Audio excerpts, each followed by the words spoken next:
جب حضرت عباس be be Sakina کے کہنے پر امام حسین اور بی بی زینب سے اجازت لے کے پانی لینے کے لیے نہر فرات تک بڑھے تو تاریخ نے لکھا ایسا شیر کی طرح حملہ کیا کہ فوج یزید کے سپاہی ہلنے لگے ہزاروں کے لشکر کو چیر کے۔ جب حضرت عباس نہر فرات تک پہنچے تو پہلا قدم نہر فرات کے کنارے پر رکھ کے فرماتے ہیں کہ پانی تو یہاں مارا مارا پھرتا ہے، کیا تجھے پتا نہیں حسین کے بچے 3 دن سے پیاسے ہیں؟ جناب عباس کا یہ رعب دیکھ کے پانی تڑپنے لگا اور نہر فرات میں کچھ ایسی ہلچل مچی کہ وہ اپنے قد سے اونچا ہونے لگا اور خیمہ حسینی کی طرف بڑھنے لگا۔ اتنے میں جناب عباس کے کانوں تک یہ آواز آتی ہے کہ عباس اس پانی کو یہ حکم نہ دے کہ وہ خیمہ حسینی تک جا پہنچے، کیونکہ اللہ کی مرضی یہ ہے کہ اللہ کی تمام نعمتیں اللہ کے محبوب کے گھر سے دور رکھی جائیں تاکہ وہ ہر سختی سہ کر بھی اللہ کے دین کو بچانے میں کامیاب ہو۔ اے عباس، یہ شجاعت کا امتحان نہیں بلکہ صبر و تحمل کا امتحان ہے۔ جناب عباس جیسے ہی اپنے بابا کے لہجے کو محسوس کرتے ہیں تو فرماتے ہیں، اے میرے بابا، میں تو اپنے آقا کے بچوں کے لیے پانی لینے آیا ہوں۔ پھر آواز آتی ہے، اے عباس، جو تو پانی مشک میں بھر رہا ہے، یہ پانی رسول خدا کے بچوں کی پیاس نہیں بجھائے گا، کیونکہ جیسے ہی تم خیام کی طرف بڑھو گے تو تمہیں شہید کیا جائے گا۔ اس مشک کے پانی کو زمین پہ بہایا جائے گا اور آل نبی تیرے علم کو گرتے ہوئے دیکھ کے زاروں قطار روتے رہیں گے۔ جب یہ بات جناب عباس کے کانوں تک پہنچی، اس وقت آپ پانی کو مشک میں لے رہے تھے اور آپ کے دونوں ہاتھ دریائے فرات میں تھے۔ آپ نے اس وقت دعا مانگی کہ میرے اللہ، میری آقا زادی سکینہ سے پہلے یہ پانی میرے ہاتھوں کو لگا ہے، اب جب میری آقا زادی اور میرے مولا میری لاش کو دیکھیں تو یہ ہاتھ میرے ساتھ نہ ہو۔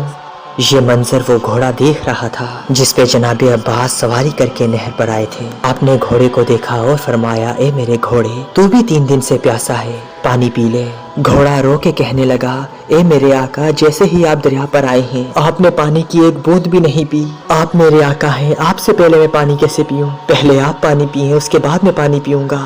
بس گھوڑے نے جیسے ہی کہا، جناب عباس نے بی بی سکینہ کے خیمے کی طرف منہ کیا اور فرمایا، اے میرے گھوڑے، جب تو اپنے آقا کے بغیر پانی نہیں پیتا تو میرے آقا حسین 3 دن سے پیاسے ہیں، ان کے بچے پیاسے ہیں، میں ان کے بغیر کیسے پانی پیوں؟ بس جناب عباس مشک کو لے کر جیسے ہی خیموں کی طرف بڑھتے ہیں تو فوج یزید میں یہ آواز بلند ہوتی ہے کہ چاہے کچھ بھی ہو حسین کے خیموں تک پانی نہ پہنچے۔ چاروں طرف سے جناب عباس پر حملہ کیا گیا اور ایک ظالم کے پیچھے سے چھپ کے جناب عباس کے بازو پہ وار کرتا ہے۔ جناب عباس کا ایک بازو قلم ہو جاتا ہے، آپ مشک و علم دوسرے بازو میں سنبھال کے تیز تیز خیمے کی طرف بڑھتے ہیں تو آپ کا دوسرا بازو بھی قلم ہو جاتا ہے۔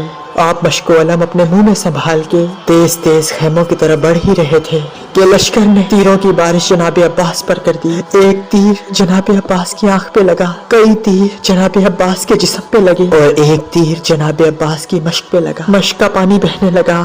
جناب عباس نے جب بہتے ہوئے پانی کو دیکھا، دور سے بی بی سکینہ اور امام حسین کو سلام کیا۔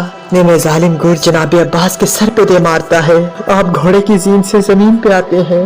تاریخ نے لکھا کہ عرب کی سرزمین پہ جناب عباس سے بڑا کسی کا قد نہ تھا، لیکن جناب عباس کی قبر مبارک اس قد کے حساب سے بہت چھوٹی ہے۔ تو ایک مرتبہ امام جعفر صادق سے پوچھا گیا کہ نواسہ رسول، جناب عباس کا قد تو بڑا تھا لیکن ان کی قبر اتنی چھوٹی کیوں ہے؟ امام جعفر صادق اپنے سر سے امامہ اتار کے چیخ کے رو کے کہتے ہیں کہ جب میرا عباس گھوڑے کی زین سے زمین پہ آیا تو چاروں طرف سے فوج یزید ایسا حملہ کرتی ہے کہ جناب عباس کا پورا جسم سے جدا کر دیتی ہے۔ امام حسین جب جناب عباس کی لاش تک پہنچتے ہیں تو ان کی لاش ثابت نہیں ہوتی، کہیں سے جناب عباس کے بازو ڈھونڈتے ہیں، کہیں سے جسم کے دوسرے حصے، اور جناب عباس کے جب چہرے کو دیکھتے ہیں تو ایک آنکھ میں تیر ہوتا ہے اور پورا چہرہ اور جسم خون سے رنگین ہوتا ہے۔